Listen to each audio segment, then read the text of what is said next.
Welcome to the Phoenix Prosperity Podcast, where wealth meets legacy. Join your host, Tim Fergestad, as we explore the journeys of Phoenix's finest to success and beyond.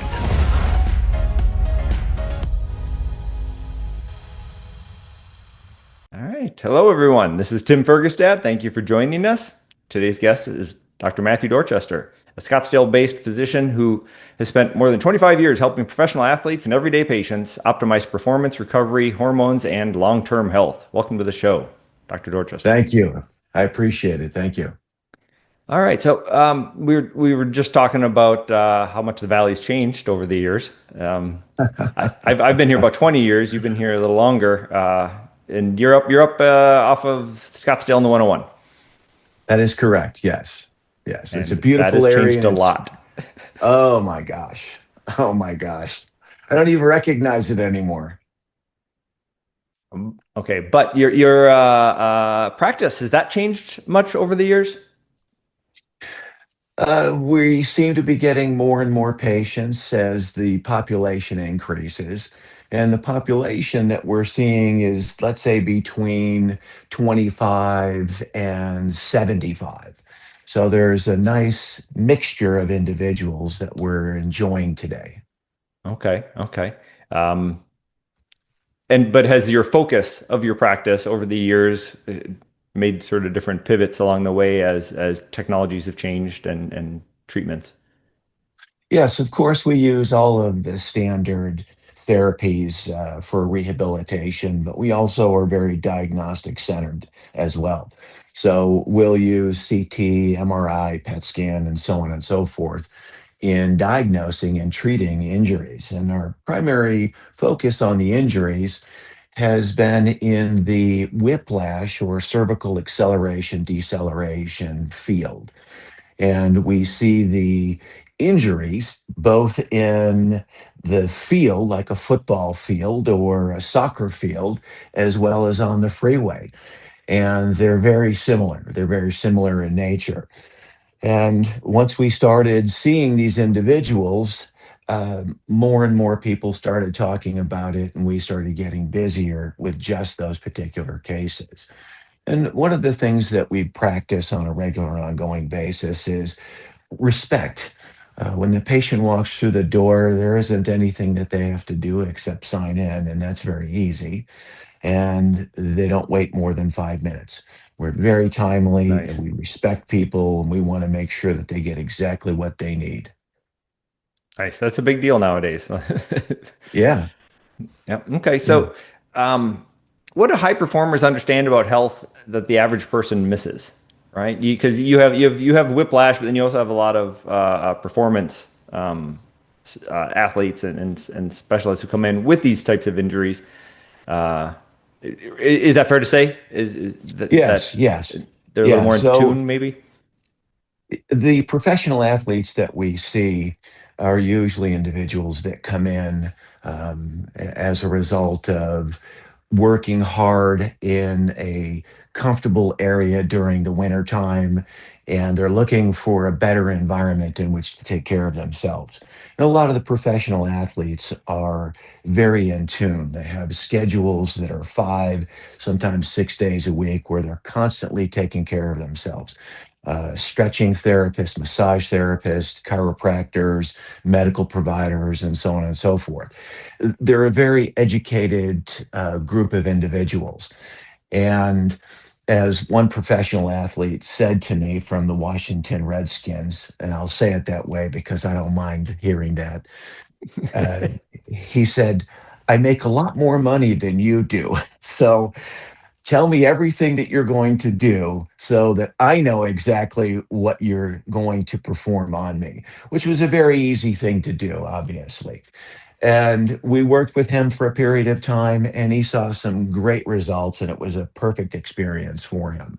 And we seamlessly fit into his regime, and he was very happy about that.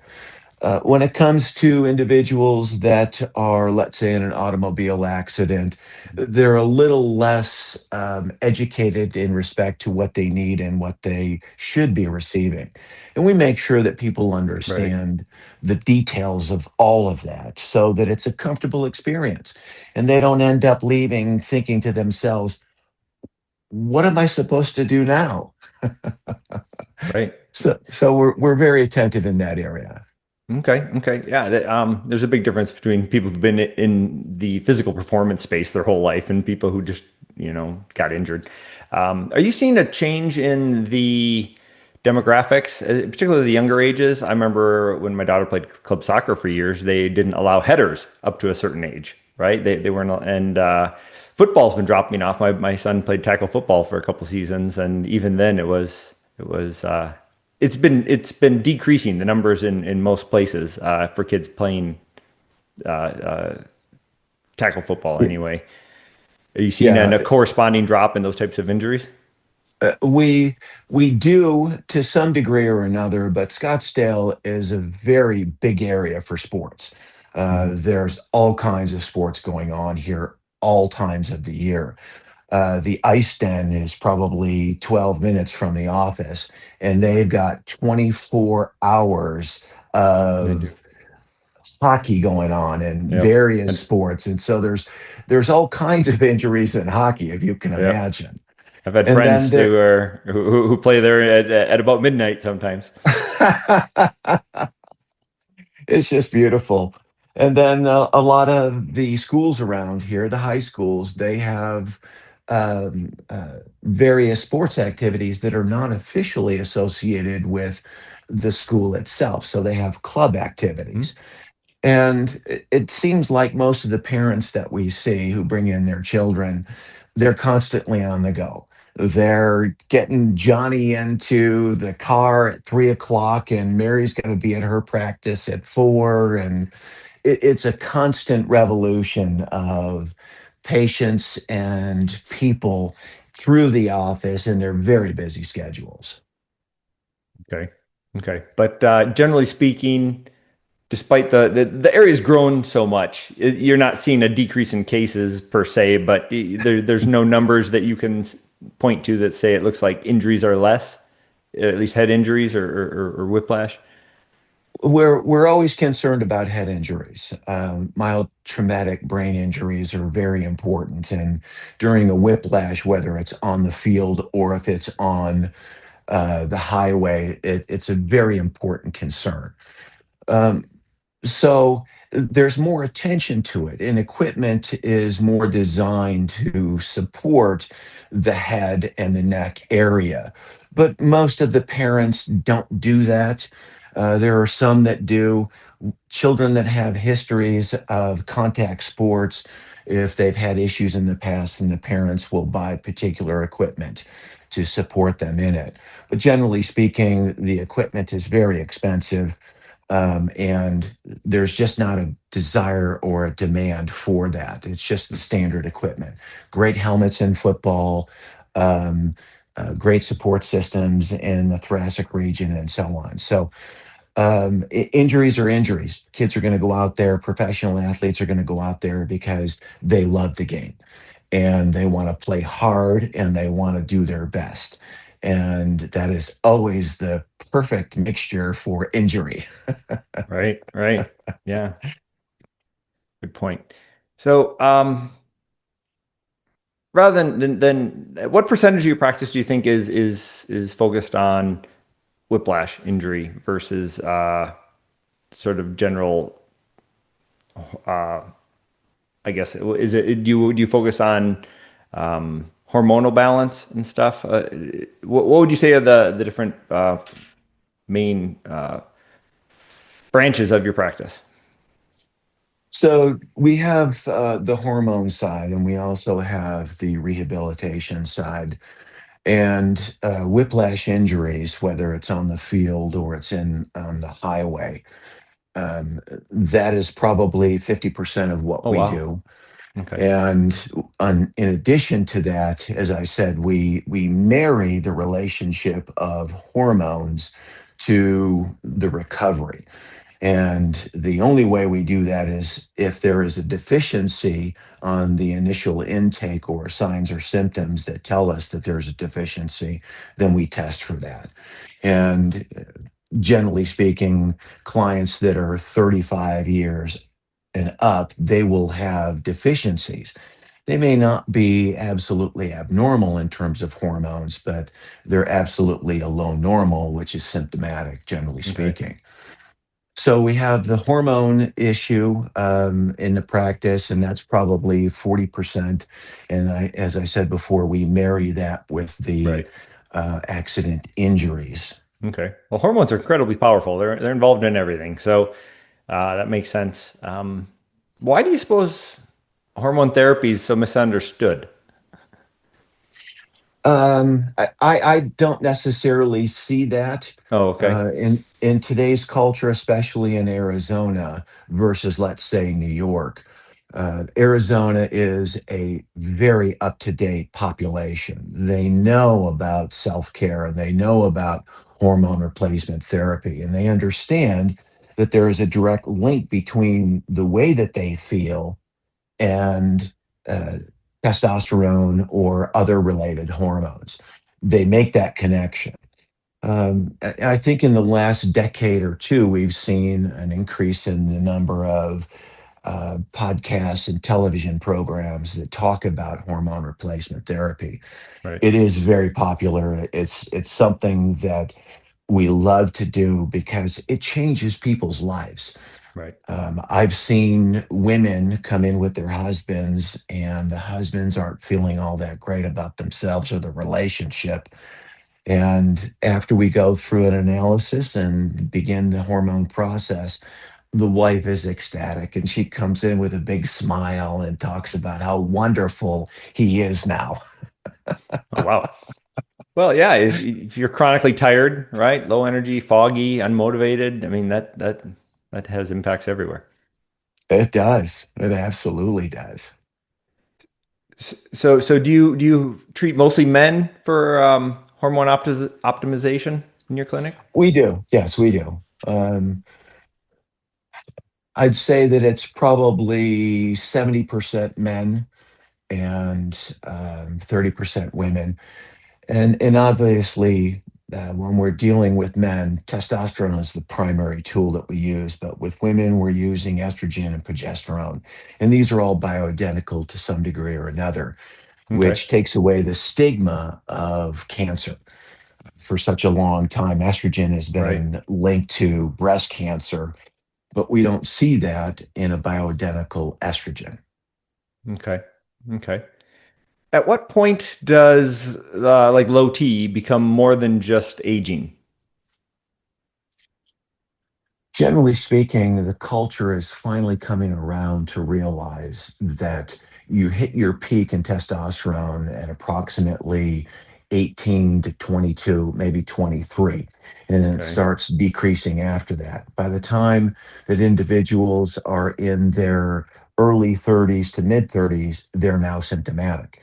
They may only have one or two symptoms, but they're symptomatic, and the fogginess and thinking and the get up and go with daily activities is something that seems to be number one in people's minds. Okay. So those are the symptoms that most people ignore for years.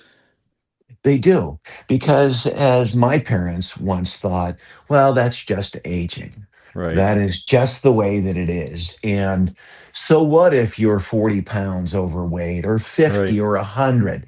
That's about getting older. Right. No, it isn't. It's Okay. not that way anymore. So that was Not that was that my sort of way. my next question was how much hormone decline is age versus lifestyle? There hasn't been anything in particular that we could point to, but from my own personal opinion, working with the medical doctors and the patients here, stress. Stress is a huge component in relation to everyone. And as the stress hormones increase, then there is a higher demand on the entire system. And as you use more testosterone, then you will have less available for other things. And that's my opinion. So, how do those things compound? Stress, alcohol, obesity, sleep, inactivity compound over time. I would probably say that you have an opinion of that yourself. And generally speaking, it's equal across the board. You start adding things like alcohol or smoking and other related things to a declining testosterone production, then you're looking at an overall body that now has more stressors. And those stressors are compounding. Nobody feels like getting up, going to the gym, generally speaking, after a night of drinking or smoking. And low testosterone is one of those things that just closes that door hard. So Okay. people don't do what they need to do because of the add-ons, the alcohol, smoking, staying up late, stress, and so on. Okay. And but physiologically, that's the testosterone goes down, but the other things happen as well that are equally or almost as important. There are absolutely other things that participate in that process. We're living in a fast society. And the people that have the money to take care of themselves do, but most don't. So that means that they're not eating correctly. They're not getting the right nutrients in their food. So therefore, they have to take in more food, which then adds to their All waistline. right. Okay. I heard a good it's not, dogma or 100% accurate, but it said calories dictate your weight, macros dictate your body, how you look, and micros dictate how you feel. I kind of like that. There's some truth in it anyway. I know it's not that simple, but I mean, if you have good macros, more protein, right? If you have less sugar, right? Things like that. If you're taking in the right amount of calories that you're spending and it's the proper macros, that goes a long way. But if you're not Oh, getting the right yes. Oh, vitamins, yeah. you're not getting your hormones, you're not getting the things that your hormones need to be created, right? That definitely Yes. will impact how you Yes. feel. Yes. So what we try to focus on is we want to have people taking in a protein level that's equal to 1 gram for every pound of their weight. And sometimes, depending on the activity level, that could go to 1.5. We want to keep people down to, let's say, um, 20 to 30 grams of carbohydrates on a day-to-day basis. And what we like to see is them cycling that particular process. So, for example, on Monday, they have something in the neighborhood of 10 or 15 grams of carbohydrates. And by Friday, they might be up to, let's say, 30. So we try to cycle them in a way that gives their body the ability to change and alter because there's a Okay. great value in that. And then, as far as the fats are concerned, we don't like to advise anybody to take in anything more than, let's say, 18 to 25 grams of fat daily. Now, those are some numbers. Right. Generally speaking, you take somebody off the street and they're at 50 or 100 grams of carbohydrates and fats and so on. And then you start seeing the general population of overweight, Right. uh, non desire to do things that they need to do. Sure. Sure. That's all related. And you sleep and you sleep less, and you have less energy, and so then your body craves more fuel, and it just snowballs or That's spirals. exactly right. That's Right. exactly right. So, are younger men showing hormone issues earlier than previous generations?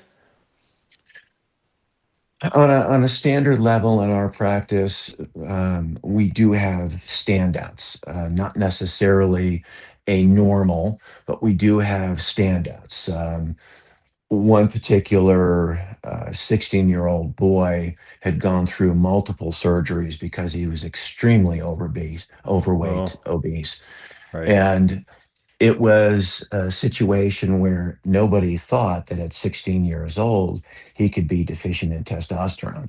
So right. that's one of the tests that we did. We put him on it, and he's a new person today. Nice. But Okay. yeah, Yeah, but generally speaking, most individuals up to about 18, 19, or 20, they're all operating in the same area.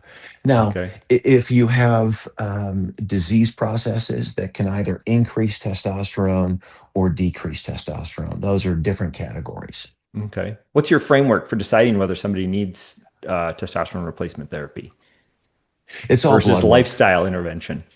Yeah. It's all blood work as the entry level. We want to see what the numbers are. And if the numbers dictate that they're a lifestyle change, then we make lifestyle changes. If that is implemented and they don't show any response, then we move into replacement. Okay. Okay. Any tips for people who might be wondering about that and or concerns about things that they might find online elsewhere, right? And right, what things should they actually be paying attention to, and what things should they not? I absolutely have seen so much online that is related to testosterone therapy. Everybody is talking about testosterone therapy, and there's very little bad about it now. And a lot of people are moving into peptides now. And that is another area of endeavor that has its own pitfalls as well as upsides. Right. But generally speaking, the tips for people are if you start noticing sleeplessness, lack of libido, weight gain, mental fog, the inability to jump up and say, oh, yeah, let's go do that kind of thing. Those are the signs, and people need to be aware of those. Don't let those compound. If it starts off in your 30s and your recovery level after a gym routine has standardly been 24 hours, and now you're looking at 7 days, now you're looking at a problem, and that needs to be addressed. So don't wait, because the longer you wait, the less decline or the more decline you experience. And it's always hard to come back, Right. especially if you're an athlete. So address it quickly and efficiently, and you'll see an overall change of a lifetime. Okay. Yeah, it's exciting for a lot of people, I'm sure. Yeah. Um, Back to sort of the overlap here again, where you've treated injuries from sports, right? Motorcycles, work accidents, whatever. What patterns do you see in how modern people break down physically? Hmm.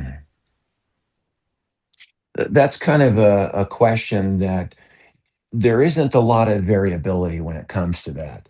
So, a whiplash accident, whether it's on a football field or a soccer field or in your car on Scottsdale Road, it's the same mechanism. So you'll have anterior, posterior, lateral muscles that are affected.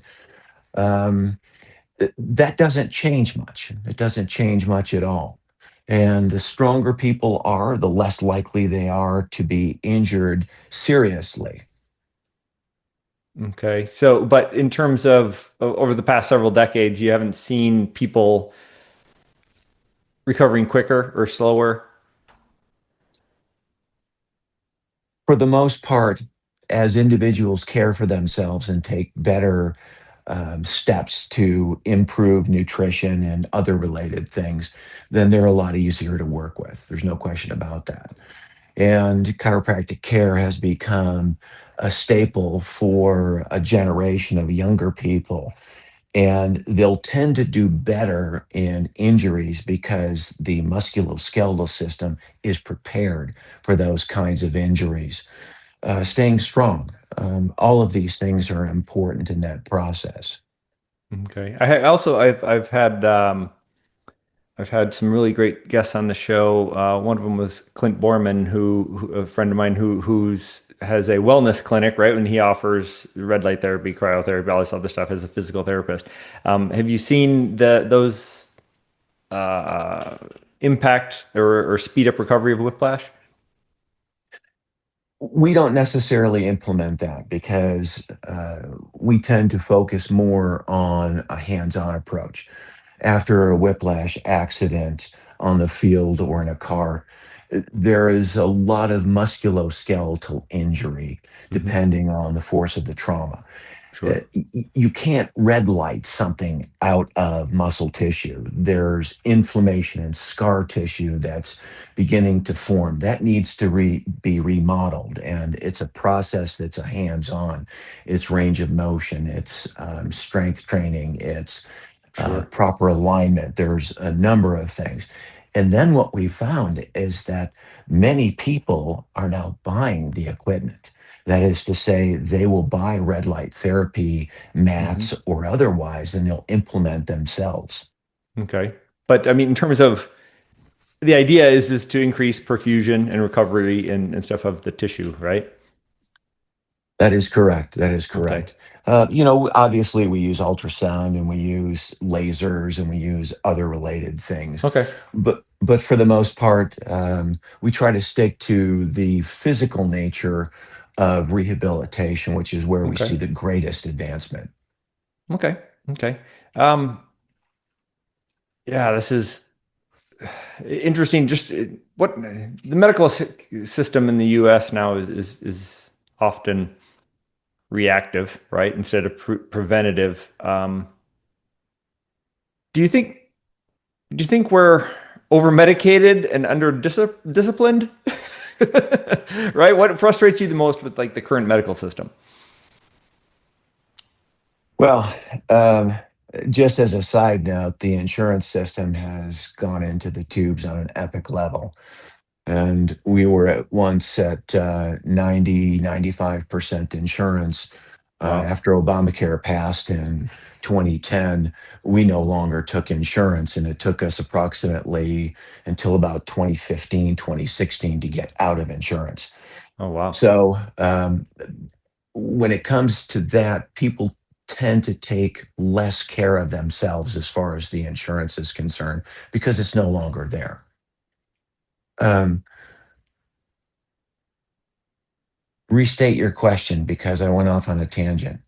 Well, just it's true, right? I mean, the healthcare insurance Oh, yeah. system stuff is not built around preventative stuff, Yes, right? that's And correct. it's That's built correct. around Yes. denying reactive stuff. Yes. Yeah. Yeah. So I see the medical profession continuing, more so the pharmaceutical companies continuing to push medications. I'd like to see Kennedy bring about a change in advertising. Uh, I can't watch television prime time without seeing 6 or 7 ads for medication. And the self diagnosis and the self treatment of individuals through the media is not a good idea. It's not a good thing. Right. So I tend to believe that we still see more of the self-medication and the shortcuts, and that's exactly what they are. Well, if I take that medication that I just saw on television, then I won't have to do this, that, or the next thing. And that is a terrible thing. I Right. definitely do not like to see that. People need to be active in their own healthcare. And if they're not, then they're going to suffer the consequences. And uh, we see patients that have medication after medication after medication. One takes care of one problem, but then the side effects create another issue where there's another medication introduced, and so on and so forth. Right. And we don't like to see that. But I think for the most part, the younger population, they're becoming more self-reliant and they're becoming Nice. more educated where the day-to-day feeling of good is implemented through diet and other related things. Right. That's awesome to hear because I mean, yes, the responsibility for your health belongs with the individual. And I think a lot of people treat their body like a car going into the mechanic. Like they bring it into the provider. Here, fix this. Right. And Right. which is Yeah, right. not sustainable.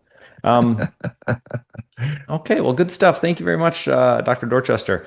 Um, as we sort of wrap up here, do you have anything exciting you've done this year, or are you planning on doing the rest of 2026?